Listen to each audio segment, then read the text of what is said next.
Thank you, Mr. President. Dear colleagues, during the time of global pandemic on September 27, 2020, supported by Turkey, Azerbaijan launched large-scale military actions against the Armenians of Nagorno-Karabakh. This offensive was accompanied by deliberate targeting and indiscriminate shelling of civilian settlements and infrastructures, churches, objects of cultural heritage with a wide range of weapons, including banned weaponry such as cluster bombs and weapons containing white phosphorus. This aggression resulted in a 44-day full-scale war.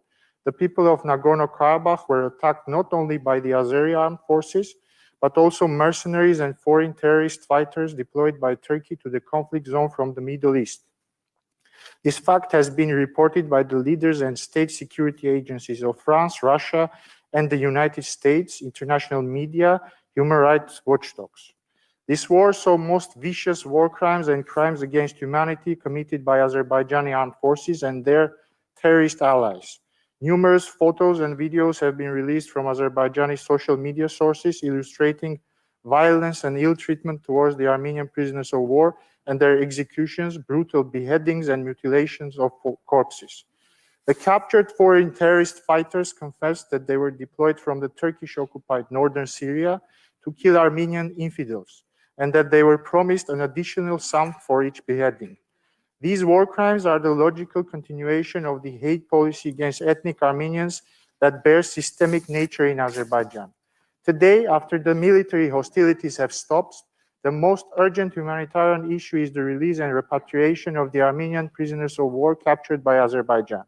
The trilateral statement that stopped the hostilities, inter alia, requires the exchange of all the prisoners of war, hostages, and other detained persons and bodies of the dead. After the initial round of exchange of prisoners, hostages, and other detained persons, however, which should have happened on the agreed all-for-all principles, Azerbaijan has been refusing to complete the process under various pretexts, and up to this date refuses to grant the International Committee of Red Cross access to all persons protected by the 1949 Geneva Conventions. Furthermore, 1 month after the trilateral statement entered into force, Azerbaijan launched a new military aggression in the Hadrut region of Nagorno-Karabakh and captured additional prisoners of war. The Azerbaijani side immediately announced the beginning of criminal prosecution against the newly captured, not recognizing them as prisoners of war. Colleagues, Azerbaijan is not getting ready for a peaceful coexistence with Armenians and continues to pose a direct genocidal threat to physical security of Armenians in Nagorno-Karabakh. Under these circumstances, we must make sure that the peace process resumes within the framework of the OSCE Minsk Group co-chairmanship.